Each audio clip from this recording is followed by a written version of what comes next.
2-3 size होता होगा जी। कमजोर लोगों के कमजोर वर्ग का मतलब कि आप समझो जैसे महिलाओं को कमजोर वर्ग में रखा जाता है, बच्चों को, वृद्धों को, दिव्यांगों को हमको कमजोर वर्ग के अंतर्गत रखते हैं। इनके प्रति सहानुभूति होनी चाहिए, उनके दुख दर्द को समझो, सहिष्णुता होनी चाहिए, अपने से मत विचार भी रखते हो, इनका आदर और सम्मान होना चाहिए और सबके प्रति करुणा भाव, मंगल कामना, सब लोग स्वस्थ रहे, सर्वे भवन्तु सुखिनः। ये करुणा की अभिव्यक्ति है, सभी लोग सुखी रहे, सभी लोग निरोगी रहे, करुणावान व्यक्ति की अभिव्यक्ति है, सर्वे भवन्तु सुखिनः, सर्वे सन्तु निरामयाः।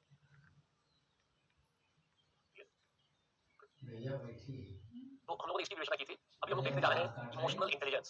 टॉपिक है संवेगात्मक बुद्धि। अलग से नोट करोगे, संवेगात्मक बुद्धि जीवन के लिए अत्यंत उपयोगी। संवेगात्मक बुद्धि नोट करोगे, संवेगात्मक बुद्धि, इमोशनल इंटेलिजेंस। क्लियर? देखो इमोशनल इंटेलिजेंस से टॉपिक का रिव्यू लिख लोगे। दो शब्द है, एक तो संवेग है और दूसरा है बुद्धि। इसको अंग्रेजी में बोलते हैं इमोशन। ये इमोशन है, इलेक्ट्रिक मोशन है, संवेग। ये वेग पैदा करते हैं, संवेग हमारे भीतर वेग या गति पैदा करते हैं, ध्यान रखना। जैसे है संवेग है, क्रोध, प्रेम, खुशी, घृणा आदि सब संवेग माने जाते हैं। जब ये होता है तो व्यक्ति के शरीर में और मन में गति आ जाती है, उत्तेजना पैदा करता है संवेग। संवेगों का हमारे जीवन में बहुत बड़ा रोल है। बच्चों के भी जन्म से समय से संवेग रहते हैं, जन्मजात भी होते हैं। जैसे बच्चे तेज आवाज होगी तो बच्चे को भी भय डर जाता है बच्चा, उसके हाथ में सामान बार बार उसे लोगे तो क्रोध करता है। बच्चे को प्यार से सलाहोगे तो खुश हो जाता है, खुश हो जाता है, मुस्कुराने लगता है। छोटा बच्चा भी, उसमें भी जन्म से संवेग पाए जाते हैं। संवेगों का हमारे जीवन में बड़ा महत्व है, परंतु हमें अपने संवेगों को अपनी बुद्धि से कंट्रोल करना चाहिए। अगर इमोशनल होकर संवेग से प्रेरित होकर कदम उठाओगे तो कठिनाई पैदा हो सकती है। अगर आप संवेगों से प्रेरित होकर कदम उठाते हो तो कठिनाई हो सकती है। हमें अपने संवेगों को बुद्धि के नियंत्रण में रखना चाहिए। जानदार टॉपिक है संवेगात्मक बुद्धि। पहले बात समझ लेते हैं, बाद में नोटिंग कर लेंगे। दिल और दिमाग का तालमेल होना चाहिए। कई लोग जीवन में संवेग पैदा होता है, भय, क्रोध, प्रेम, खुशी, घृणा, जलन आदि, इसी से प्रेरित होकर कदम उठा लेते हैं, कठिनाई पैदा होती है। कई लोग इसी से संचालित है। पशु जो है ना, इसी से संचालित होता है। पशु को क्रोध आ गया तो किसी को मार देगा। आप कितने बड़े आदमियों को अंतर है, पशु क्रोधित हुआ तो आपको करेगा। पशु को यदि भय पैदा होगा तो भाग खड़ा होगा, उसके अंदर यदि कामुकता का भाव पैदा हो गया तो कहीं पे इम्प्लीमेंट कर देगा। भूख लग गई तो कहीं पे खाना खा लेगा, कहीं पे गिरा हुआ गंदा गंदा कुछ भी खा लेगा। हमारे पास बुद्धि है, हमें अपनी बुद्धि से अपने संवेगों को कंट्रोल रेगुलेट मैनेज करना चाहिए, ध्यान रखना। कई लोग जीवन में कदम उठा लेते हैं संवेग से प्रेरित होकर, कठिनाई में पड़ जाते हैं। तो संवेग वे है जो शरीर को और मन को दोनों को गति प्रदान करते हैं। शरीर में भी गति आ जाती है, मन में। अगर भय पैदा होगा तो शांति से नहीं रह सकते हो, कुछ ना कुछ करोगे ही करोगे। शरीर में और मन में परिवर्तन आने लगता है, उत्तेजना आने लगती है, क्रोध होगा तो यही हाल होगा। गुस्से का भी कंट्रोल हो जाएगा सोनी पटेल। गुस्सा आया और कदम उठा लोगे क्रोध में, मुश्किल है ना। कई बार लोग शादी विवाह होता है उसमें बहुत खुश हो जाते हैं, खूब खुशी मनाने लगते हैं, इतने खुश हो जाते हैं कि दिमाग काम नहीं करता है। नीचे से रिवॉल्वर निकाला, बंदूक निकाला, गोली चला देता है, ऊपर से दोनों नीचे गिर जाते हैं, टपक जाते हैं ऊपर से नीचे। दिमाग ही काम नहीं करता, इतना खुश हो गया, खुशी में घटना घट गई। कई जगहों पे फुटबॉल जो प्रशंसक हैं उनकी टीम जीतती है तो इतना खुश हो जाते हैं, घर से गाड़ी निकाल के तेज रफ्तार से चला देते हैं, कई लोग मर जाते हैं। तो अगर खुशी भी हो तो थोड़ा दिमाग से उसको कंट्रोल करो। क्रोध भी हो, कई बार क्रोध होता है, दो गाड़ी आपस में टकराती है, मान लो दो गाड़ी आपस में टकराई, दोनों में से तो गुस्से में निकले को मार देते हैं सब। हजारों घटनाएं ऐसी हो रही है जीवन में, इतना लोगों के भीतर गुस्सा भरा हुआ है। क्रोध नहीं आकर इसी लेते, 1 मिनट का क्रोध कई साल की जेल, 1 सेकंड 1 मिनट का क्रोध दिमाग से टैकल नहीं हो पाया, मामला खत्म। कई वर्षों तक केवल पश्चाताप, एक क्रोध नहीं करना चाहिए था। तो कई बार व्यक्ति संवेग से प्रेरित होकर कदम उठाता है, जैसे प्रेम है, कई लोग जिसे प्रेम करते हैं, लव करते हैं, इतना उसमें आगे बढ़ जाता है कि घर से भाग जाते हैं, इमोशनल होकर घर से भाग गए, बाद में दिमाग बुद्धि ठिकाने आ जाती है, दिमाग लगा के अलग लगता है, इमोशनल हो गया लोग। तुम्हारे लिए तारे तारे तोड़ेंगे, तुम्हारे लिए ताजमहल बनाएंगे, हवाई किला बनाएंगे, मतलब एकदम तुम्हें हम सारी सुख सुविधा देंगे, बड़ी बड़ी बातें बकी बकी बातें करता है, इमोशनल हो जाता है, घर से निकल पड़ा, भाग खड़ा हुआ, बाद में दुनिया की सच्चाई का सामना हुआ, सारा प्रेम का फूल हो गया, दिमाग काम करने लगा, दिमाग लगा के अलग लगता है कि नहीं ठीक नहीं हुआ। शुरू में दिमाग लगाए रखता है, अपने इमोशंस को पता टैकल कर लेता है, फिर दशा नहीं आती। भागना भी एक कला है, भागो मत, भागो के बाद में पछताओगे, घर से भी जाओगे, समाज से भी जाओगे। कई सारे जैसे याद आते हैं कि इमोशनल हो गए, वहीं पे अलग अलग टाइप से कंट्रोल नहीं करता इमोशंस को, प्रेम को, घृणा को, क्रोध को, खुशी को। ये इमोशनल करने वाली मूवी है, पीछे एक भगवान मूवी आई थी, उस मूवी को देखकर कई लोग इमोशनल हो गए, सिनेमा हॉल में रोना शुरू कर दिया, खुद भी रो रहा है, बगल वाला भी रो रहा है, इधर देखा पैसा भी रो रहा है, दाहिने साइड भी रो रहा है, इमोशनल हो गए, इमोशनल देखा नहीं है।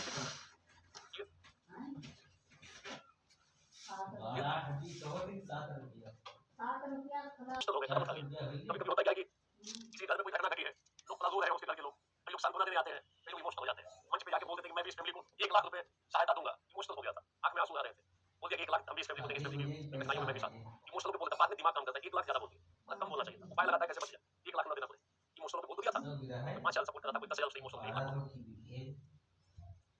शशि बोले सर माँ पापा से बात करो, एक अच्छी बात है, और एक स्तर के बाद माँ पापा के अलावा दूसरा भी जीवन में आ जाता है, वो तो हमेशा रहेंगे ही, पापा और मम्मा, उसके अलावा कोई साथ में आ जाता है, उसका भी ख्याल रखना होता है।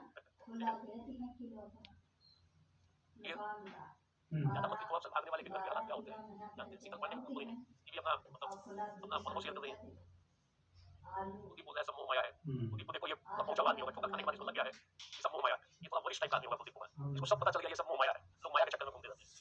देखो मन में संवेगात्मक बुद्धि करता है, हमें अपने संवेगों को अपनी बुद्धि के नियंत्रण में रखना चाहिए। क्या है संवेगात्मक बुद्धि? नोट करोगे क्या है संवेगात्मक? संवेगात्मक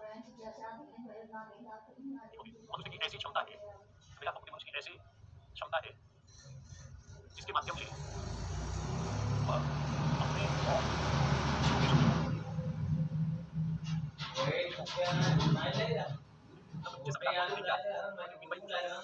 संवेगात्मक बुद्धि मनुष्य की ऐसी क्षमता है जिसके माध्यम से वो अपने और दूसरों के संवेगों को देखता है, समझता है, तीव्रता एवं प्रभाव का आकलन करता है, उन्हें नियंत्रित एवं प्रबंधित करता है, मैनेज करता है। अब फिर क्या करता है? क्या करता है ताकि बेहतर परिणाम आ सके, ताकि बेहतर परिणाम आ सके। तो संवेगात्मक बुद्धि लिख लेना सारे लोग। संवेगात्मक बुद्धि मनुष्य की ऐसी क्षमता है जिसके माध्यम से मनुष्य की ऐसी क्षमता है जिसके माध्यम से वह अपने और दूसरों के संवेगों को देखता है, परसीव करता है, समझता है, अंडरस्टैंड करता है, तीव्रता और प्रभाव का आकलन करता है, मॉनिटर करता है, उन्हें नियंत्रित एवं प्रबंधित करता है, कंट्रोल एंड मैनेज करता है, डायरेक्ट क्रिया करता है ताकि बेहतर परिणाम आ सके। लिख लो सारे लोग।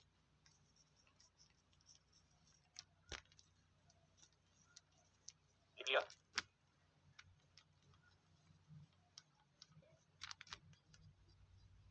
बोलो लिख लिया? रोहित साहू आपस में क्लियर? कहाँ से आते हैं ऐसे लोग? इसी धरती से आते हैं। अभय पटेल जौनपुरिया, अभय पटेल जौनपुरिया है। ठीक है, अच्छा जिसको मैं बोल देता हूँ उसका मैसेज आना बंद हो जाता है। उनको फिक्र है कि और लोग गुस्से में आ गए, इतना फिक्र नहीं कर रहा है, गुस्सा में आया। इसमें इसकी मात्रा देखो, सफलता में 80% योगदान इसका है, 20% योगदान आईक्यू का है। ऐसी बातें उभर कर सामने आ रही है। बहुत सारे ऐसे ग्रंथ हैं जो संवेगात्मक बुद्धि को बढ़ाने में सहायक है। आपको पंचतंत्र की कहानियां जानोगे तो वहां पे खूब ऐसे एग्जाम्पल मिलते हैं पंचतंत्र की कहानियों। उनका अगर अध्ययन किया जाए तो संवेगात्मक बुद्धि की मात्रा बढ़ेगी। मैं एक दो इसकी स्टोरी सुना के इससे आगे बढ़ते हैं। पंचतंत्र की एक दो कहानी शॉर्ट सुनना पसंद करते हो? कहानी सुना दो, बोलो। पंचतंत्र की कहानी लिख सकते हो यहाँ पे। विवेक कुमार पूछ रहा है रक्षाबंधन में छुट्टी मिलेगी? नहीं, तुम यहीं आना, क्लास के सारे लोग तुम्हें राखी बांधेंगे। अंशु वर्मा ऑलरेडी रेडी है, मैं भी बांध दूंगी, आ जाना, राखी बांध देंगे। एक बार कबूतरों का झुंड जा रहा था, उसका नेता जो था कबूतरों का नेता वो चित्रग्रीव था। तो कबूतरों का झुंड उड़ता हुआ जा रहा था। कबूतरों ने नीचे देखा कुछ अन्न के दाने गिरे हुए।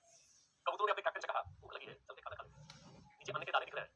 कबूतर का कैप्टन बोलता है कि ऐसी जगह दाना दिखने का कोई मतलब नहीं है, कुछ हो सकता है। और सारे कबूतर भूख से इतने व्याकुल थे, उन्होंने कहा कि एकदम दिख रहा है, कोई नहीं, चलो खाना खाते हैं। सारे कबूतर उतर गए दाना खाने के लिए जो दाना दिख रहा था, और वहां पहेली ने जाल फैला रखा है। सारे कबूतर उस जाल में जाके फंस जाते हैं। अब उनके भीतर भय पैदा हो जाता है, सब रोने धोने लगते हैं, क्रंदन करते हैं। अब उनको लगा कि अब तो मृत्यु निश्चित है, सबके भीतर भय पैदा हो। और जो कैप्टन था कबूतर का कैप्टन, वो भयभीत नहीं था, उसका दिमाग काम कर रहा था, वो इमोशनल नहीं था, अपने दिमाग को दौड़ा रहा था। उसने खुद दिखता नहीं कि दिमाग से कबूतरों को कहा कि तुम लोग सारे लोग मरने का नाटक करो, और जब मैं आवाज दूंगा तो एक साथ सारे कबूतर अपनी ताकत लगाएंगे, पंख फैलाएंगे और हम उस जाल को लेकर उड़ जाएंगे। पहले जब आया तो देखा कि सारे कबूतर तो मरे पड़े हैं। वो निश्चिंत होकर सोचा कि हम मर गए, आराम से थोड़ा भोजन वोजन करते फिर जाल को लेकर चलेंगे। जाल को उसने समेटा नहीं, जाल को ऐसे ही रहने दिया। लग गया कि सारे कबूतर मर गए। तो जब वो अपना काम लग गया कि खाना बनाने में, तब तक कबूतरों के राजा जो कबूतर का राजा था उसने इशारा किया, आवाज दी, सारे कबूतरों ने एक बार ताकत लगाई और जाल को लेकर ही उड़ गए, ऊपर की तरफ उड़ गए, जाल को लेकर उड़ गए। और दूसरी जगह जाके जाल को अपने मुंह से कटवाया, सारे कबूतर स्वतंत्र हो गए। इस कहानी से क्या शिक्षा मिलती है कि जब संकट भी आ जाए, भय भी पैदा हो जाए, प्राणों का संकट आ जाए, तब पर भी दिमाग लगाना चाहिए। अगर डर गए, दिमाग नहीं लगाएंगे, उपाय नहीं निकलेगा। ये कबूतर सब भयभीत हो गए थे, इनका दिमाग काम करना बंद कर चुका था। ये तो अपने को कोस रहे थे कि हम लोगों ने गलत निर्णय ले लिया, भयभीत हो गए थे। और वो कबूतर दलील भय के समय में बुद्धि लगा, क्या उपाय, क्या उपाय, उसने उपाय लगा लिया, निकाल लिया। जीवन में भी कई बार भय पैदा होता है, संकट आते हैं, हम सबके जीवन में कभी ना कभी संकट आता है, नहीं आए तो कभी ना कभी आएगा, पक्का आएगा, भय भी पैदा होगा। वैसे समय में भयभीत होकर रोने धोने की बजाय दिमाग लगाना चाहिए। दिमाग लगाकर हम उस भय से निकल सकते हैं, हम स्थिति को बदल सकते हैं। इस कहानी से शिक्षा मिलती है कि भय भी पैदा हो तब पर भी दिमाग लगाकर आगे बढ़ने का प्रयास करना चाहिए। ठीक है, शीतल पांडे बोलती है मेरी नानी ये स्टोरी सुनाती है। तो कौन पूछ रहा है कि नानी सुनाती है कि नाना सुनाते हैं? दादा सुनाते हैं। शीतल पांडे बीच बीच में ऐसी बात बोलती है, नानी सुनाती है। नानी और सुनो, नानी तो भाई तुमसे ज्यादा तो अभी। तो व्यक्ति दरवाजा बंद करके एक बार बाहर गया, न्योले को छोड़ दिया, बच्चे को छोड़ दिया। ये वाला देख देख करता रहेगा, बाहर चला गया। जब व्यक्ति वापस आया, दरवाजे को खोला तो सामने उसने न्योले को देखा। न्योले के मुंह में खून की छींटे लेकर उसको बोल दिया। ज्योति बोले मुझे बहुत क्रोध आता है, क्या करूं? क्रोध पे काबू रखो। क्रोध जो है ना, दूसरों की गलतियों के लिए स्वयं को मैं के द्वारा दिया गया दंड है। ज्योति लिख लो, क्रोध लिख लो, दूसरों की गलतियों के लिए स्वयं को मैं के द्वारा, दूसरों की गलतियों के लिए स्वयं को मैं के द्वारा दिया गया दंड है। अगर आप क्रोध करते हो तो समझो कितना घाटा उठाएगा। अगर आप क्रोध कर रहे हो उस समय आपके बॉडी में नेगेटिव हार्मोन्स लागू होंगे, आपका बीपी बढ़ सकता है, तनाव तो बढ़ेगा नहीं, हार्ट डिजीज हो सकता है, ध्यान देना, नाना प्रकार की बीमारी हो सकती है क्रोध कर रहे हो, डायबिटीज बढ़ सकता है, हार्ट अटैक भी आ सकता है अगर क्रोध होगा तो आपके सारे संबंध खराब हो जाएंगे, सारे संबंध निकल जाएंगे, परिवार के लोग नाराज हो जाएंगे, समाज में मित्रों के साथ नाराजगी बढ़ जाएगी। क्रोध बड़ा खतरनाक चीज है, हमारे सारे संबंधों को खत्म कर देता है। क्रोध होता है तो सबसे पहले विवेक खत्म होता है। जैसे ही क्रोध हुआ, विवेक चला गया किनारे। क्रोध होगा, सही गलत का भेद नहीं होगा, क्या सही है क्या गलत है भेद ही पता नहीं चलता, क्योंकि विवेक खत्म, संबंध टूट जाते हैं। क्रोधी आदमी का किसी के साथ अच्छा संबंध नहीं रहता, सबके साथ संबंध बिगड़ते हैं।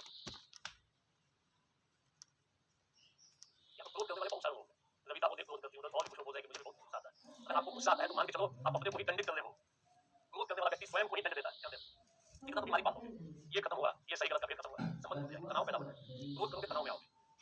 अंकित गुप्ता क्यों लिख रहे हो? जब मैं था तब हरि नहीं, जब हरि है तब मैं नहीं, मैं नहीं, वहां पूरा ठीक से लिखो अंकित गुप्ता। ये बेसिकली युक्ति है कबीरदास की, अद्वैत की अभिव्यक्ति है ये। मैं मतलब अहंकार, जब मैं था तो हरि नहीं, तो हरि है मैं नहीं, इतना जंजाल नहीं। बेहतरीन पंक्तियां, सार्वजनिक पंक्तियां। संदीप यादव बोलते गुस्सा होने पर चेहरे की 27 मांसपेशियां काम करना बंद कर देती। गीता कुमारी क्रोध और गुस्से को अलग अलग मत करो। सवाल आईएएस में पूछ चुका है, आईएएस में क्रोध पे जाके सवाल देखना, यूपीपीसीएस में पूछा जा चुका है, जाकर सवाल देखो, इस पे क्रोध में पूछा जा चुका है, इथिक्स में पूछा जा चुका है क्रोध पे, 2 बार आईएएस में, 1 बार यूपीपीसीएस में, इस पे यही लिखना है। तो बता रहा हूं वो रिलेवेंट है। सवाल का क्रोध एक हानिकारक संवेग है, हानि पहुंचाता है। अगर आप क्रोध कर रहे हो ना, अपने को भी हानि पहुंचा रहे हो, बाहर भी हानि पहुंचाओ। सवाल में बता रहा हूं, जाके सवाल देखो, 2 बार आईएएस में सवाल लिख रहे हैं, इस शब्द पे, क्रोध पे। क्रोध एक संवेग है, नकारात्मक संवेग है, हानिकारक संवेग, कष्टकारक है, कष्ट देता है। क्रोध का संबंध खत्म, शारीरिक और मानसिक बीमारी बन सकती है। सवाल है इस पे, ध्यान रखना। क्लियर? अक्षय कुमार लिखा मेरा दिल बड़ा बड़ी तरफ अच्छी बात है, तो अपना दिल और बड़ा कर दो, कितना बड़ा करो सब उसमें समझ आए। जलेबी भाई याद है, जलेबी भी है, भाई है, पी वाई भाई, संबंध बिगड़ जाते हैं, सब है क्या है, तो लिख डालो। सुपार्थिक राज्य क्या बता रहे हैं सर? ये बता रहा हूँ कि क्रोध पे सवाल आएगा तो ये सारे लाइन लिखोगे। सवाल आ चुका है आईएएस में, या तो कह देंगे तो मैं लिखा था, है क्या सवाल? नहीं है, क्या कर देखना सब, 2 बार आईएएस में, 1 बार यूपीपीसीएस में, कैसे शुरुआत करोगे? नकारात्मक हानिकारक संवेग, इससे शारीरिक और मानसिक स्वास्थ्य खराब असर होता है, इससे तनाव उत्पन्न होता है, ब्लड प्रेशर और हृदय संबंधी रोग पैदा हो सकते हैं, ये कई बीमारियों का कारक है। क्रोध से विवेक की समाप्ति हो जाती है, विवेक खत्म होने लगता है, सही गलत का भेद नहीं हो पाता, संबंध बिगड़ने लगते हैं। सब नहीं लिखोगे और क्या करोगे? कहां लिखोगे? ऐसे लिखोगे और क्या करोगे? अच्छी बात, क्रोध करने से बचना चाहिए। लिख दो ये क्रोध की बातें, ये लिखना है, ये लिखोगे और क्या करोगे? हाँ, हृदय संबंधी रोग हो सकता है। Good afternoon. देखो कल हम लोग विराट बुद्धि के अंतर्गत 5 पक्षों को नोट किया था। डेनियल गोलमैन ने बताया है आत्म जागरूकता, आत्म नियमन, आत्म अभिप्रेरणा मोटिवेशन, उसके बाद था सामाजिक दक्षता या सामाजिक कौशल, और लास्ट में था पदानुभूति। 5 शब्दों को हम लोगों ने नोट किया था। अब थोड़ा उनका विस्तार देख लेते हैं 5 का, और उसके बाद देखेंगे कि शासन और प्रशासन में संवेगात्मक बुद्धि की क्या उपयोगिता है, और साथ ही साथ इसे बढ़ाने के क्या क्या उपाय हैं, संवेगात्मक बुद्धि को जीवन में कैसे बढ़ावा दिया जाए, इनके उपायों को भी देख लेंगे। ठीक है, क्लियर? हम लोग 5 चीजों को देख लेते हैं। स्वयं चेतना, ये आत्मचेतना और अन्य पक्षों को। पहला है आत्म जागरूकता। आत्म जागरूकता नोट कर लोगे, तो 3 लाइन सबके बारे में जानकारी होनी चाहिए। देखो आत्म जागरूकता एक तरीके से हो गया स्वयं को जानो। आत्म जागरूकता, आत्म जागरूकता का मतलब है कि व्यक्ति अपनी भावनाओं को जानता है, अपने प्लस पॉइंट को जानता है, अपनी कमजोरियों को जानता है और शक्तियों को जानता है। नोट करोगे, आत्म जागरूकता का आशय है कि वह अपने जो संवेगात्मक बुद्धि से युक्त व्यक्ति है, वो अपनी भावनाओं को, कमजोरियों को और मजबूत पक्षों को जानता और समझता है। अपने कमजोर पक्ष को जानता है, अपने मजबूत पक्ष को भी जानता है। वह संवेगों के दूसरों पर पड़ने वाले प्रभाव को भी जानता है, और संवेगों के दूसरों पर पड़ने वाले प्रभाव को भी जानता है। जो आत्म जागरूक, जो संवेगात्मक बुद्धि से युक्त व्यक्ति है, उसमें आत्म जागरूकता होती है। उसे पता होता है कि मेरा ये कमजोर पॉइंट, कमजोर पक्ष है, उसे पता होता है कि मेरा ये मजबूत पक्ष है, वो अपनी भावनाओं को समझता है, जागरूक है, उसे पता है कि इसका प्रभाव दूसरों पर क्या पड़ेगा, दूसरों पर पड़ने वाले प्रभाव को जानता है। हम कहेंगे आत्म जागरूक है। आप इसे स्वयं को जानने से भी जोड़ सकते हो। आत्म जागरूकता का मतलब है स्वयं की कमजोरियों को जानना, अपने मजबूत पक्षों को जानना, अपने संवेगों को जानना और समझना, इसका दूसरों पर क्या प्रभाव पड़ता है उसको जान लेना। ये कहलाएगा आत्म जागरूकता। क्या कहलाएगा? आत्म जागरूकता। ये पहला पक्ष, टोटल 5 पक्ष है। अपना विश्लेषण कैसे करें? विश्लेषण करो, कभी बैठ के सोचो कि मेरा क्या प्लस पॉइंट है। कई बार इंटरव्यू में पूछा जाता है कि आप अपनी 2 अच्छाइयां और 2 कमियां बताइए, 2 स्ट्रॉन्ग और 2 वीक पॉइंट बताइए। कई लोगों से पूछा जाता है इंटरव्यू में, बड़ा एक क्वेश्चन है इंटरव्यू में, सामान्यतः पूछा जाने वाला प्रश्न। आप अपने 2 प्लस पॉइंट बताइए, स्ट्रॉन्ग पॉइंट और 2 माइनस पॉइंट। 2 माइनस पॉइंट बता सकते हो। कभी कभी किसी मुद्दे पे अधिक विचार कर लेता हूं, हो सकता है कोई लाइफ में चीजें आप उसको चिंतन करो। अगल बगल गलत होता हुआ देखता हूं तो गुस्सा आता है, ये कमजोर पक्ष है, गुस्सा आता है, और गलत होने पर गुस्सा आता है। बोल सकते हो कभी कभी सोशल मीडिया पे ज्यादा समय चला जाता है। कई बार काम करने के क्रम में अपने स्वास्थ्य पे ध्यान नहीं दे पाता हूँ, स्वास्थ्य खराब हो जाता है। कभी स्वास्थ्य पे काम पे ज्यादा ध्यान तो स्वास्थ्य कैसे, इस प्रकार की अपनी कमजोरियां बता सकते हो। 10 पॉइंट बहुत सारे हैं। आत्म जागरूकता एनालिसिस करना चाहिए आपको। क्लियर? नहीं ये कपड़ा काला कुछ सब 50 रुपया किलो पड़ेगा करो नहीं। आत्म जागरूकता का मतलब व्यक्ति जागरूक होता है, उसे अपने स्ट्रॉन्ग पॉइंट, मजबूत पक्षों का पता होता है, उसे अपने कमजोर पक्षों का पता होता है, वो अपनी भावनाओं को समझता है, दूसरे प्रभाव को जानता है। ये कहलाएगा आत्म जागरूकता। हो गया, 2-3 लाइन लिखना है। दूसरा आत्मनियमन, सेल्फ रेगुलेशन। आत्मनियमन करोगे, इसका तात्पर्य है कि वो अपनी भावनाओं को नियंत्रित करता है, को नियंत्रित करता है, प्रबंधित करता है और सही दिशा में ले जाता है। जिसमें संवेगात्मक बुद्धि होती है उसमें ये भी फीचर दिखाई देगा, आत्मनियमन। वो अपने संवेगों को कंट्रोल कर लेगा, उनको प्रबंधित कर लेगा, उनका नियमन कर लेगा, सही दिशा में ले जाएगा। वह भावनाओं में बहकर कोई निर्णय नहीं लेता, वह भावनाओं में या भावावेश में आकर कोई निर्णय नहीं लेता, बल्कि विकट परिस्थितियों में भी वह अपने संवेगों को बुद्धि से नियंत्रित और निर्देशित करता है। सेल्फ रेगुलेशन है उसमें, भावनाओं में बहता नहीं है। जैसे मान लो आप एसपी हो, कहीं जाम लगा हुआ हो, सड़क लोगों ने जाम कर रखा हो, आप एसपी दल बल के साथ पहुंच गए घटनास्थल पे, और आप जो भारी भीड़ है, कोई घटना घटने के समय पे भारी भीड़ है, वो नारा लगा रही है, पुलिस मुर्दाबाद, पुलिस हाय है, और आप एसपी हो बनेंगे, और आपको आ जाए गुस्सा, आप गुस्से में करा दो फायरिंग, संभव करा सकते हो, आपके हैंड में आप इमोशनल हो गए कि आज तक मुझे किसी ने हाय है नहीं किया, आज तक किसी ने मुझे मुर्दाबाद नहीं बोला, गुस्सा हो सकता है, गुस्से में कदम उठा लोगे, फंस जाओगे। पता है कि कोई घटना घटी है, पब्लिक गुस्से में है, सड़क को जाम कर दिया, कई बार ऐसा होता है, सड़क जाम, पब्लिक गुस्से में, कोई घटना घटी है, आप एसपी को जाके समझाओगे, बुझाओगे ना, गुस्से में आ जाओगे। इसका मतलब आपके भीतर ये नहीं है आत्म नियमन, आपको अपने इमोशंस को कंट्रोल करना पड़ेगा, गाइड करना पड़ेगा, मैनेज करना पड़ेगा, डेली आपको संवेगों को नियंत्रित करना पड़ेगा, प्रबंधित करना पड़ेगा, निर्देशित करना पड़ेगा। ये कहलाता है आत्म नियमन। इमोशनल को डिसीजन लो। मान लो आप एसपी हो, कहीं थाने में बैठे हो, डीएसपी हो, मान लो और कोई व्यक्ति शिकायत करने आया है, मान लो कोई महिला शिकायत करने थाने में आ गई और वहीं पे आके फूट-फूट कर रोने लगी, और रो के कुछ कई बार, महिला या कोई भी व्यक्ति हो, मान लो कोई व्यक्ति हो, महिला ही नहीं, कोई व्यक्ति, और थाने में आके आपसे शिकायत कर रहा है और रोने लगे और आप हो जाओ इमोशनल, आप हो गए इमोशनल, और आप तुरंत मैं बुला रहा है, मैं अभी तक दूंगा, और आपने सामने वाले ने शिकायत की, आपने तुरंत एक्शन लिया, सामने वाले को पकड़ के जेल में डाल दिया, बाद में पता चला मामला कुछ और है।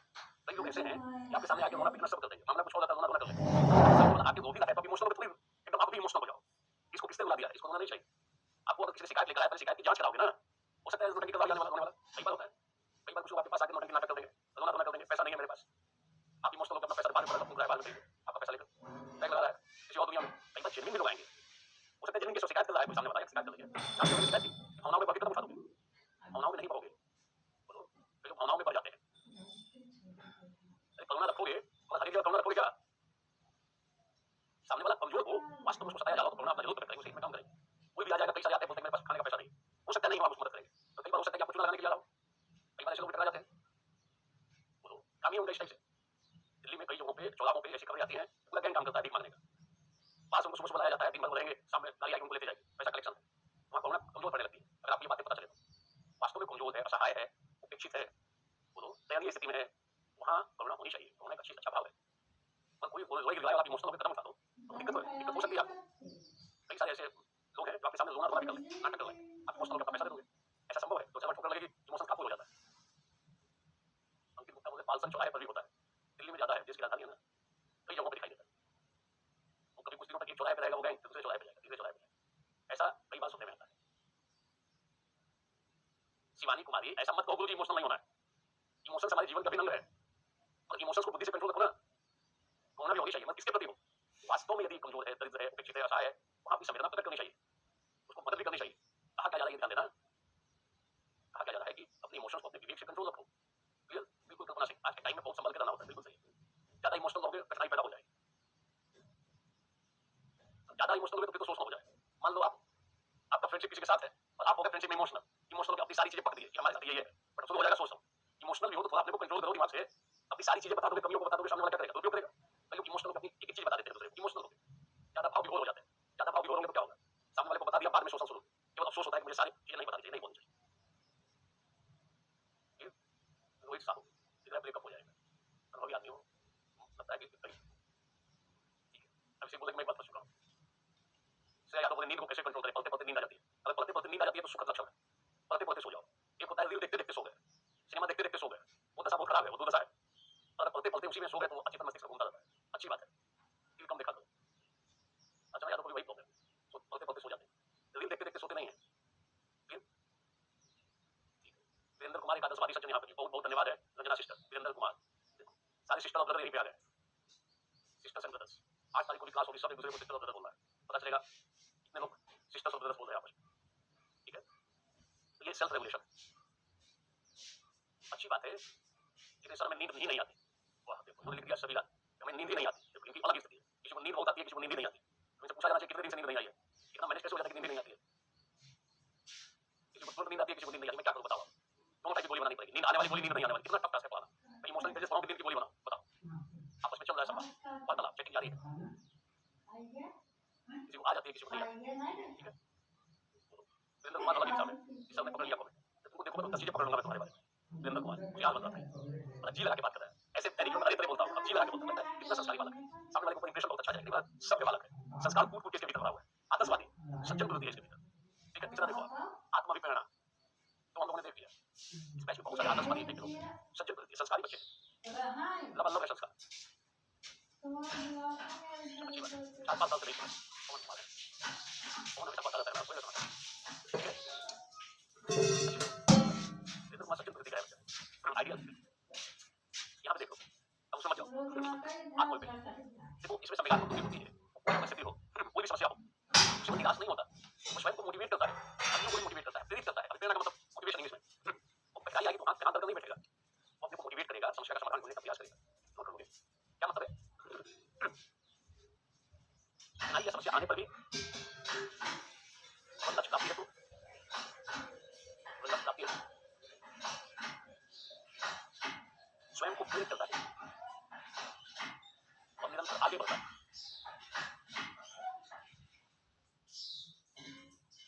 नोट करोगे कठिनाइयों और चुनौतियों के बावजूद भी वो स्वयं को प्रेरित करता है और लक्ष्य प्राप्ति हेतु निरंतर आगे बढ़ता है।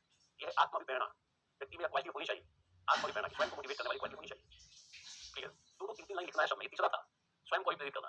तो अपने मैदान निराश होकर नहीं बैठेगा, अपने को मोटिवेट करेगा। एग्जांपल देख लो, नेपोलियन की सेना एक बार जा रही थी, उसकी सेना जा रही थी, सामने आल्प्स पर्वत आ गया, नेपोलियन की सेना में भय पैदा हो गया, नेपोलियन की सेना खिसक गई, रुक गई, निराशा आने लगी कि ये कैसे पर्वत पास होगा। इनका मोटिवेशन लेवल नीचे चला गया सेना का, कि सामने तो बाधा आ रही है, निराश होने लगे सैनिक। तो नेपोलियन आगे बढ़ा, इसने खुद को मोटिवेट किया और सैनिकों को मोटिवेट किया, ताकि सामने कुछ भी नहीं। जब उनको मोटिवेट किया, प्रेरित किया, सामने कुछ भी नहीं है, नेपोलियन की सेना देखते ही देखते आल्प्स पर्वत पार कर गई। ये मोटिवेशन एग्जांपल है। अब स्टोरी पढ़ोगे तो आ जाएगा। नेपोलियन जो अच्छा लीडर होता है वो स्वयं को मोटिवेट करता है और दूसरों को भी मोटिवेट करता है। आपके भीतर भी ये क्वालिटी होनी चाहिए। कभी-कभी पढ़ाई करते वक्त आपके भीतर निराशा आती होगी, कभी-कभी हताश हो जाते होंगे, कभी-कभी लगता होगा कि बड़ा टफ एग्जाम है, कठिन एग्जाम है, ये कैसे निकलेगा। ये हम सबके जीवन में आता है। कभी-कभी निराशा, हताशा, कभी-कभी वैसे ही लगेगा कि पता नहीं क्या होगा। अब क्या है, ऐसे समय में आपके भीतर ये क्वालिटी है तो अपने को निराश नहीं होने दोगे, हताश नहीं होने दोगे, अपने को मोटिवेट करोगे और आगे बढ़ने का लगातार प्रयास करो।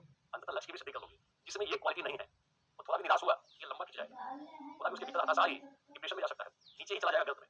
तो जो सेल्फ मोटिवेटेड पर्सन होता है वो कठिनाई और चुनौती आने पे भी ना अपने को मोटिवेट करता है, चैलेंज के ऊपर लेता है।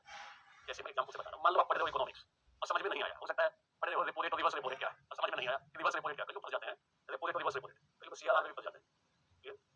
तो मान लो नहीं समझ में, आप निराश हो गए, हताश हो गए कि मेरा कैसे निकलेगा, ये छोटी छोटी चीजें भी कठिनाई पैदा करती है, निराश और हताश हो गया, आप फूंकना शुरू कर दो, गलत दिशा में चले जाओ, ये ठीक बात नहीं है। ठीक है, एक बार पढ़ा नहीं समझ में, फिर से अपने को मोटिवेट कर दो, अरे इसको कल लिख पाएंगे, सुबह 4 बजे उठेंगे, सुबह 5 बजे इसको निपटा देंगे। हमारे ब्रेन से बियॉन्ड कैसे हो सकता है? जब दूसरा व्यक्ति समझ सकता है तो मैं क्यों नहीं समझ सकता हूँ? अपने को मोटिवेट किया जा रहा है, निराश नहीं हो रहे हो। कभी संभव है कुछ चीज पढ़ो और आपको समझ में ना आए, इसका मतलब क्या? निराश हताश होकर बैठ जाओगे, अपने को मोटिवेट करना पड़ेगा। इसको बिना जब तक इसको बोलेंगे नहीं तब तक नहीं करेंगे, ये तो काम करता है।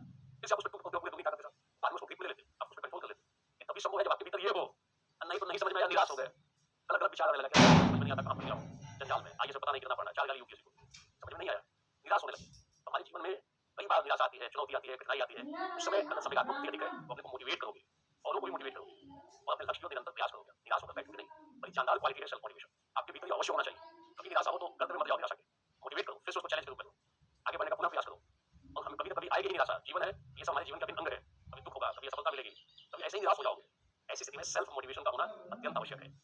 क्लियर? क्लियर? सेल्फ टॉक बिल्कुल सही है तुम्हारा, अपने आप से बात करो, अपने को प्रेरित करो, कर लेंगे, कोई बात नहीं। क्लियर है?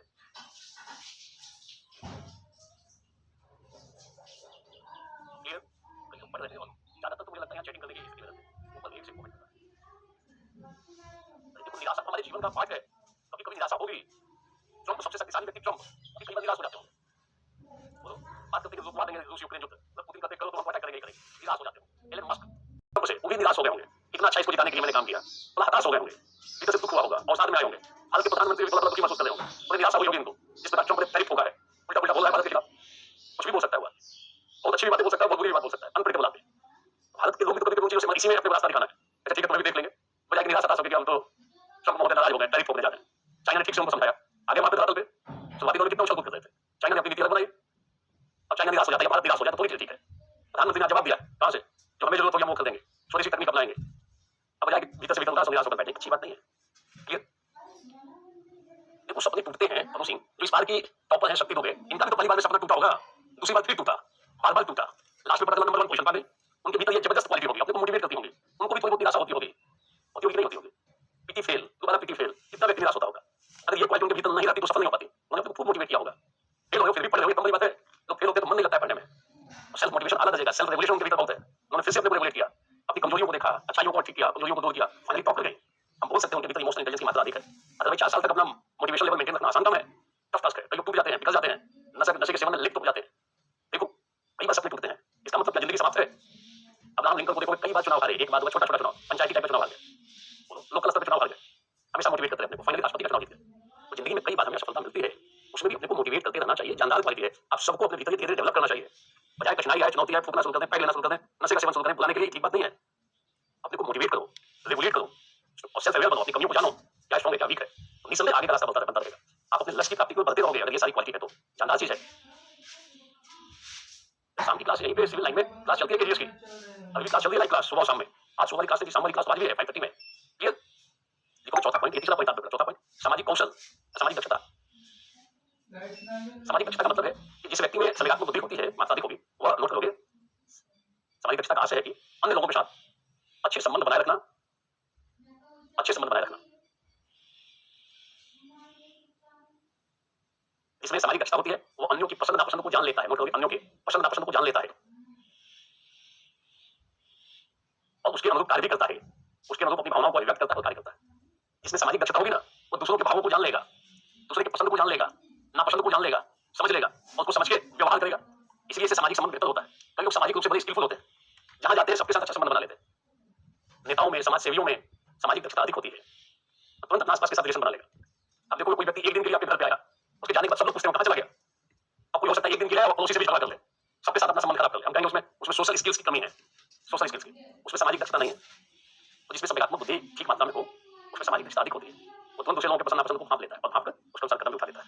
ठीक है, यह टीम वर्क में सहायक है। नोट करोगे, टीम वर्क में सहायक है। ठीक है, सौहार्दपूर्ण सामाजिक संबंधों में सहायक है, सौहार्दपूर्ण सामाजिक संबंधों में सहायक है। ठीक है, पांचवा है परानुभूति। ये पहले भी हम लोग देख चुके हैं, टॉपिक नंबर 3 में, उसी को यहाँ लिख दोगे। नोट करोगे, दूसरों के समान अनुभूति। पांचवा पॉइंट है, डेनियल गोलमैन ने 5 चीजों की बात की थी संवेगात्मक बुद्धि के अंतर्गत, दूसरों के समान अनुभूति। पीछे हम लोग इसकी चर्चा कर चुके हैं। ये पांचों जो है निजी संबंध और शारीरिक संबंधों को बेहतर बनाने में सहायक है। ये पांचों जो है हम परानुभूति वाले डिस्कस किया जा चुका है, तो रिपीट करने की जरूरत नहीं है। नीचे लिखोगे, ये पांचों निजी संबंध के साथ साथ सामाजिक संबंधों को भी बेहतर करने में सहायक है।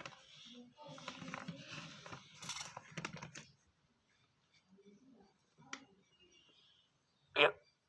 शासन और प्रशासन में, सिलेबस में है, शासन और प्रशासन में संवेगात्मक बुद्धि का उपयोग कैसे उपयोग करेंगे, क्या लाभ है और कैसे इसको अप्लाई करेंगे। दो पक्ष है, उपयोग, यहाँ उपयोग है और कैसे करेंगे एप्लीकेशन। एक तो लाभ बता देंगे, दूसरे एप्लीकेशन बताएंगे, व्यवहार में कैसे उसको अप्लाई करेंगे संवेगात्मक बुद्धि को। एग्जांपल देकर लिख सकते हो। नोट करोगे कई सारे पॉइंट्स, नोट करोगे।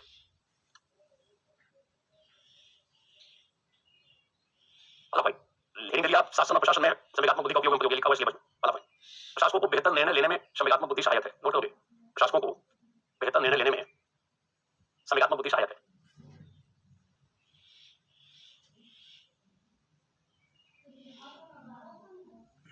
कठिनाइयों और चुनौतियों के आने पर भी वो भावावेश में आकर कोई कदम नहीं उठाता। चुनौतियों कठिनाइयों के आने पर भी वो भावावेश में आकर कोई कदम नहीं उठाता, बल्कि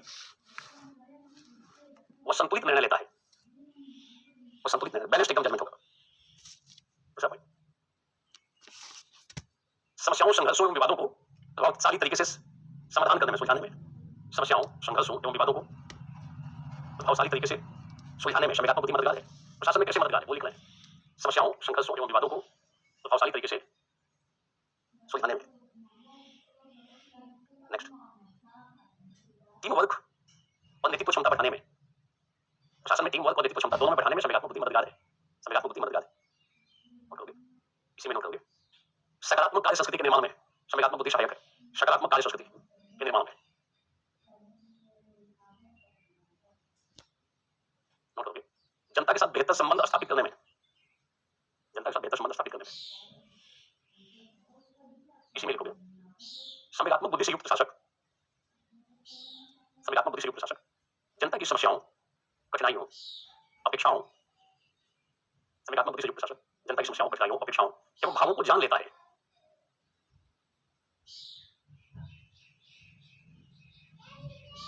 अपनी संवेदनशीलता को प्रकट करता है और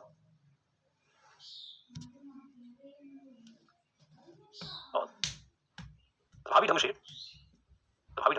गुणवत्तापूर्ण सेवा प्रदान करता है। क्वालिटी सर्विस प्रोवाइड करेगा।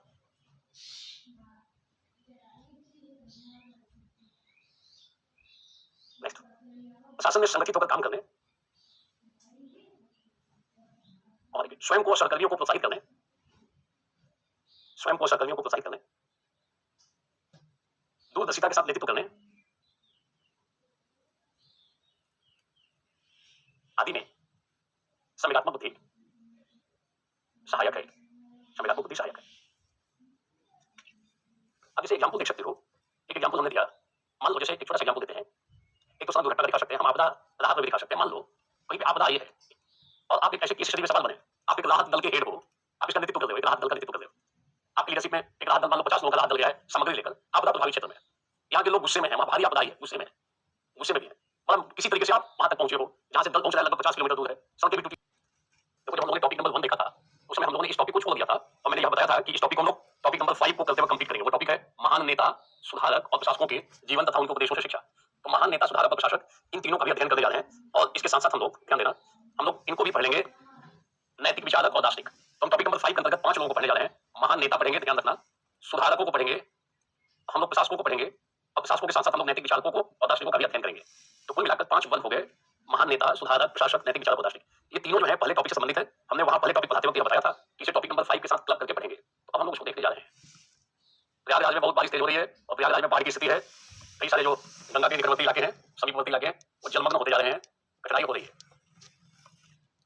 क्लियर? जब सुधारक में ये है कि यहाँ नाम नहीं दिया हुआ है, केवल लिखा हुआ है महान सुधारक, सिलेबस में लिखा महान सुधारक, नेता, प्रशासक, नाम नहीं दिया हुआ। अतः यह आपको अपने विवेक से डिसाइड करना है कि किन किन सुधारकों को पढ़ा जाए, कहां तक पढ़ा जाए। जो एमपीपीसीएस का एथिक्स का सिलेबस है, उसमें उन लोगों ने नाम बता रखा है कि आप राजा राम मोहन राय पढ़िए, नेहरू पढ़िए, लोहिया पढ़िए, डॉक्टर अम्बेडकर साहब, गांधी को पढ़िए, ये सब लिखा हुआ है वहां। यहाँ नाम नहीं दिया हुआ है, तो ये बड़ा ही थोड़ा जटिलता पैदा करता है कि आखिर किस सुधारक को पढ़ा जाए, कितनों को पढ़ा जाए। कई सारे सुधारक है, महान नेता बहुत सारे हैं, प्रशासक भी बहुत है। तो हम लोग एक तरीका अपनाते हैं, इस तरीके से आप किसी भी सुधारक के बारे में लिख सकते हो। हेडिंग दे लेना सुधारक, कुछ 2-3 बातें लिख लेना। जितने सुधारक हैं भारत के, वो शब्द ध्यान देना, सामाजिक सुधारक है, ध्यान देना, धार्मिक सुधारक है और साथ शैक्षिक सुधारक भी है। शिक्षा के क्षेत्र में वो सुधार करना चाहते हैं, शैक्षिक सुधारक है, शैक्षणिक जो देख लेना। जितने सुधारक है सब सामाजिक आर्थिक सुधारक है, ध्यान देना, अच्छी बात है। तो जिस भी सुधारक के बारे में लिखना होगा, मान लो राजा राम मोहन राय पूछ ले तो राजा राम मोहन राय एक महान सामाजिक, धार्मिक और शैक्षिक सुधारक। मान लो दयानंद सरस्वती के बारे में पूछ ले, महान सामाजिक, धार्मिक, शैक्षिक सुधारक। ईश्वर चंद्र विद्यासागर लिख दो, महात्मा गांधी महान धार्मिक, सामाजिक और शैक्षिक सुधारक है। जिसको लिखकर उस पर लगा सकते हो, ध्यान देना। और क्या लिखोगे, पहले कॉमन बातें लिखते हैं। जिस भी समाज सुधार के बारे में लिखोगे वे तात्कालिक सामाजिक परिस्थितियों से संतुष्ट, तात्कालिक सामाजिक परिस्थितियों से संतुष्ट है। तो एक पॉइंट ये हो गया। दूसरा पॉइंट लिखोगे कि वे समाज में प्रचलित ऊंच नीच, छुआछूत, भेदभाव, अंधविश्वास आदि को दूर करना चाहते थे। जिसके बारे में पूछ, कोई भी समाज सुधारक पूछ ले, 2 लाइन तो सब, 3 लाइन सबके बारे में लिख सकते हो, एकदम ये ट्रिक है। किसी भी समाज सुधारक में पूछ ले 3 लाइन लिख दो।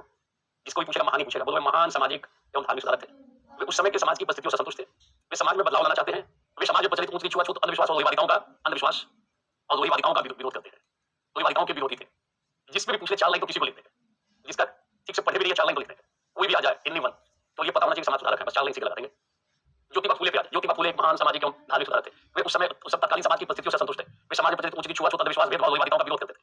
वे स्पेशली महिलाओं के संबंध में जो भेदभाव था, भेदभाव का विरोध करते थे ना, महिलाओं के संबंध में भेदभाव के प्रबल विरोधी थे। वे समाज में बदलाव चाहते थे, समाज में सुधार चाहते थे। सुधारक है तो सुधार करेंगे ना, सुधार करना चाहते थे। अब कहते सुधार तब तक नहीं हुआ जब तक महिलाओं की स्थिति में परिवर्तन न किया, महिला शिक्षा की जरूरत है। जितने भी समाज सुधार के बारे में पूछ ले 5 लाइन, किसी भी कोई पूछ लो। यूनिट 5 में है हम लोग, बट यूनिट 5 में हम लोग टॉपिक नंबर 1 में कुछ चीजों को छोड़ दिया था, ध्यान होना चाहिए। हम लोगों ने समाज सुधारक, महान नेता और प्रशासकों की चर्चा टॉपिक 1 में नहीं की थी। हमने कहा था कि इसको और नैतिक विचारक और दार्शनिक जो टॉपिक नंबर 5 पे पढ़ना है, सबको मिला के चलेंगे। बाबा साहब के बारे में लिख दो, सत्य शोधक समाज में लिख दो, वो ज्योतिबा फूले से सत्य शोधक समाज। बाबा साहब भी समाज में प्रचलित ऊंच नीच, छुआछूत, अंधविश्वास, लोहीवादिताओं और भेदभाव के प्रबल विरोधी थे। वे समाज में बदलाव चाहते थे, वे तत्कालीन सामाजिक परिस्थितियों से संतुष्ट नहीं थे। वे एक महान सामाजिक और धार्मिक सुधारक भी बोल सकते, कोई दिक्कत नहीं। शिक्षा के बारे में कोई दिक्कत नहीं, सब सुधारक है, महान। बोल के लिखवा दीजिए, दिख नहीं रहा है, मैंने बोला ना, तब बोल भी रहा है, बोल के लिखवा दीजिए। लिखवाना होता तो बोल के सब लोग, इतने समाज सुधारक।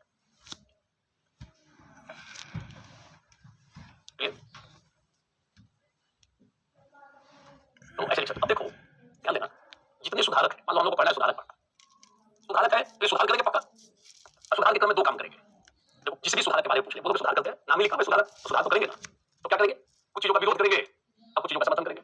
इन 2 पे तो किसी को लिख सकते हो, विरोध और समर्थन। कोई भी समाज सुधारक होगा तो समाज में प्रचलित कुरीतियों का, अंधविश्वासों का, जो गलत चीजें हैं उनका विरोध करेंगे। वे लोग पक्का विरोध करेंगे, बोलो विरोध करेंगे।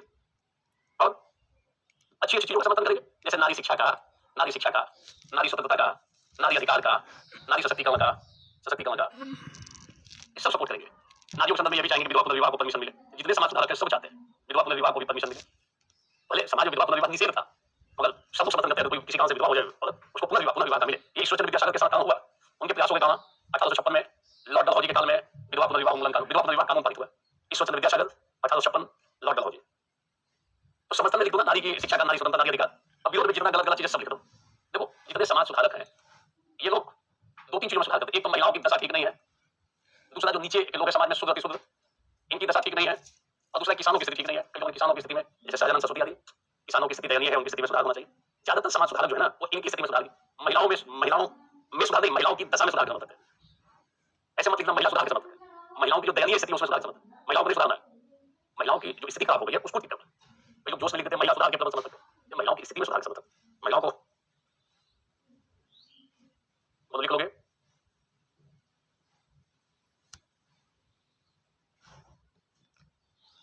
वो पत्नी प्रथा थी, विधवा पुनर्विवाह निषेध था ना, विधवा पुनर्विवाह निषेध, इसका विरोध करते हैं। समाज में महिलाओं के संदर्भ में कई प्रकार की कुरीतियां थी। महिला निरक्षरता का विरोध करते हैं, महिला निरक्षरता, महिला साक्षरता का सपोर्ट करते हैं, महिला निरक्षरता का विरोध। जितने समाज सुधारक है सब समाज में प्रचलित महिलाओं के संदर्भ में प्रचलित विभिन्न कुरीतियों का विरोध करते हैं। सती प्रथा, कन्या अवैध दासी प्रथा, बहुत सारी कुरीतियां तो महिलाओं से संबंधित है, ये सब था। तो जितने समाज सुधारक महिलाओं की स्थिति में परिवर्तन का सपोर्ट करते हैं। एक बार में लिख दोगे, बोलो। अरे रितु सिंह फ्रॉम कानपुर, पहले ये बताओ जलेबी जी आप कौन हो? मत पूछो ना जलेबी जी से, मैं इधर पढ़ा रहा हूं सुधार की बात, इनको पुरानी चीजों में लिख दो, इसमें कोई दिक्कत नहीं है। कई सारे घूंघट में कई सारे गाने बन गए, इतना लिखने में दिक्कत है? घूंघट प्रथा लिखना जरूरी है? बहुत जितना बड़ा घूंघट प्रथा, सुमन गुप्ता, ये घूंघट प्रथा ये लिखने में दिक्कत है? ये लिख दो, बहुत है। मुंह दिखाई की रस्म होती है, देखो कितना ठीक है। साक्षी शर्मा, अनुभवी लोगों की कमी नहीं है, या ठीक अनुभवी लोग हैं, मुंह दिखाई में इन्होंने पैसा लिया होगा या भी नहीं हुआ होगा विद्या संपन्न। मैं कई लोगों को कठिनाई आती है, अलग बात है कि महिलाओं में भी जागरूकता आई है, महिलाओं में जागरूकता आई है, वो सशक्त हुई है, वे अपने अधिकारों के प्रति ज्यादा जागरूक हुई है, महिलाओं में शिक्षा बढ़ी है, अभी बढ़ी है। अभी की स्थिति पहले जो आप देखोगे जितने समाज सुधारक हैं उन्होंने इसका समर्थन, इसका विरोध किया, ऐसी चीजों का हो गया, इसका विरोध किया। जितने समाज सुधारकों को वे नारी शिक्षा के प्रबल समर्थक थे, वे नारी स्वतंत्रता, नारी जागरूकता, नारी अधिकार, नारी सशक्तिकरण की बात करते हैं, वे विधवा पुनर्विवाह का समर्थन करते हैं। जितने समाज सुधारक सब पे सब चाहते हैं कि महिलाओं समाज में सुधार करना है तो महिलाओं की स्थिति में सुधार जरूरी है, महिलाओं की स्थिति में सुधार जरूरी है तो नारी शिक्षा चाहिए। महिलाओं की स्थिति में सुधार करना चाहते हो, महिलाओं की स्थिति में सुधार, तो सबसे जरूरी साधन क्या है? महिलाओं की स्थिति में सुधार का सबसे जरूरी उपाय शिक्षा है। अगर उनको शिक्षा दे दी जाएगी तो सशक्त हो जाएंगे, उनके साथ कम भेदभाव होगा, वे अपने अधिकारों के प्रति जागरूक हो जाएंगे। शिक्षा देने से महिलाएं सशक्त होती है। बहुपत्नी के नीचे क्या लिखा हुआ है? बहुपत्नी के नीचे लिखा हुआ है विधवा पुनर्विवाह निषेध। पहले निषेध था विधवा पुनर्विवाह पे, बाद में विधवा पुनर्विवाह अधिनियम पारित हुआ, पहले निषेध था। ये पहले एक समय था समाज में उनको मनाही थी, बाद में ईश्वरचंद्र विद्यासागर के प्रयासों के फलस्वरूप 1856 में विधवा पुनर्विवाह अधिनियम पारित हो गया। लॉर्ड डलहौजी के काल में, लिख लेना लॉर्ड डलहौजी, लिख लिया, बोलो लिख लिया, बताओ सारे लोग। राजा राम मोहन राय के प्रयासों के फलस्वरूप सती प्रथा उन्मूलन अधिनियम पारित हो गया। जब सती प्रथा लिखना होगा तो इसको भी लिखोगे, क्या लिखोगे? राजा राम मोहन राय, लिख लो 1829, लिख लिया 1829 राजा राम मोहन राय। तो काल था लॉर्ड विलियम बेंटिंग का, जागरूकता लाई जाए, रूढ़िवादी और अंधविश्वासों को दूर किया जाए और महिला साक्षरता पर विशेष बल दिया जाए। सावित्रीबाई फुले को प्रथम महिला शिक्षिका कहा जाता है, प्रथम महिला शिक्षिका सावित्रीबाई फुले, भी लिख लेना इसमें। अनेक स्कूल खोले महिलाओं की पढ़ाई के लिए। ज्योतिबा सावित्रीबाई फुले ने मिलकर, फुले दंपति का बहुत योगदान है। आज भी ज्योतिबा सावित्रीबाई फुले को याद करने से महिलाओं में आत्मसम्मान का भाव पैदा होता है, आत्मगौरव का भाव पैदा होता है। ठीक है, लिख लिया।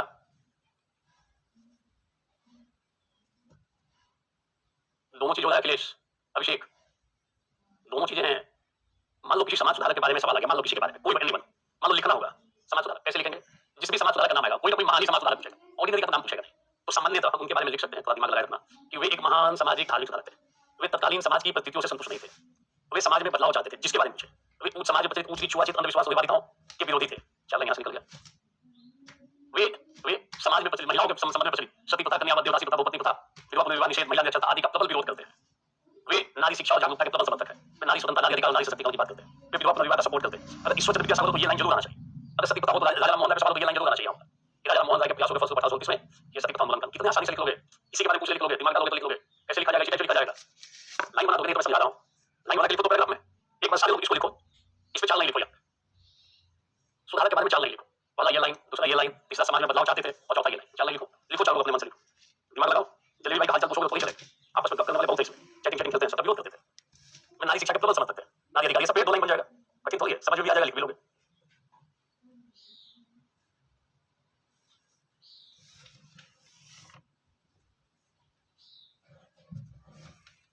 होना चाहिए, उनका शोषण अत्याचार नहीं होना चाहिए। जितने समाज सुधारक है इसका विरोध करते हैं, तो एक पैराग्राफ इसमें लिखोगे, वे समाज में प्रचलित शूद्रों के साथ अति शूद्रों जो भेदभाव था, आज भी गाँव में ऊँच नीच छुआ-छूत भेदभाव है। आज भी कई जगहों पे जो अगली जाति का कोई व्यक्ति बैठा हो, तो सामने से पिछली जाति के व्यक्ति को गुजरना मना ही हो जाता है।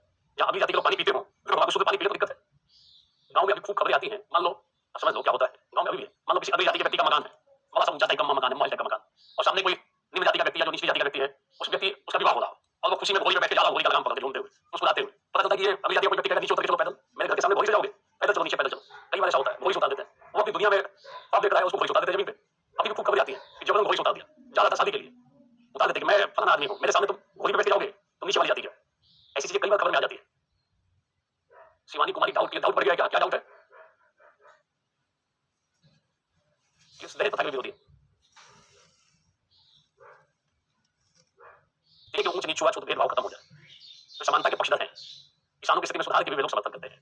ये सारी बातें लिख सकते हो, तो कोई भी सुधारक होगा तो समाज में सुधार करेगा, ये सब लिखोगे, इसको लिखने में दिक्कत क्या है? और जितने सुधारक होंगे सब नारी शिक्षा की बात करेंगे, ध्यान देना, नारी शिक्षा इस पे विशेष बल सबका है, समर्थन करेंगे, ध्यान देना। क्लियर? ये तो कॉमन बात है, किसी के बारे में लिख सकते हो। देखो हमसे पूछ रहा है, कौन है? अनु पूछ रही है, सर आप दहेज लिए थे? देखो हम ही से पूछ रही हैं, मैंने दहेज नहीं लिया था, और बताओ सामने वाले ने अपनी बेटी को स्वेच्छा से जो दिया वो उनके नाम है, 4 लीटर अन्नो बस हो गया, इसमें मन्नू भी है। ऐसे कैसे लोग हैं, भांति-भांति के लोग हैं, और नहीं पढ़ने के बाद नाराज भी हो जाते हैं, सर मेरा कमेंट आप नहीं देखते हैं, आप हमारे साथ भेदभाव करते हैं, आप जैसे किशोर चंद्र सिंह ने करते हैं, बाल विवाह का विरोध करते हैं, मतलब मौका मिला तो अपनी संतान की शादी कर देते हैं, बाल विवाह। अच्छा उनके अंदर सत्यनिष्ठा की कमी थी, बोलते कुछ और थे, कर कुछ और देते थे। आप देखो इतिहास पढ़ोगे तो मिल जाएगा ये, उठा लेते बाल विवाह नहीं होना चाहिए, नहीं होना चाहिए, अपने पास ही अच्छा ऑफर मिल गया तो बंद कर दिया, बाल विवाह कर दिया। पत्नी और पत्नी में अंतर था, बोले कर लोगे, शायद लोग कर लोगे। मोहम्मद आरिफ का फंडा बिल्कुल क्लियर है, लड़का कामयाब तो लड़की सुंदर शादी हो जाए, बिल्कुल सही। नाकामयाब लड़का हो, स्मार्ट भी हो तो कोई नहीं पूछेगा। अनु जी अभी हमसे पूछ रहे शादी के लिए, पूछ रहे मोनिका जी कहाँ महिलाओं की स्थिति में, और दूसरे जो समाज में पिछड़े हैं, दलित हैं, शुद्र हैं, उनकी स्थिति में सुधार करना तक, तो सब ज्यादातर लोग इसी में तो हैं। अब पढ़ लो किसी के समाज सुधार, आसानी हो जाएगी। रामेश्वर जी नहीं देखते होंगे तो टाइप से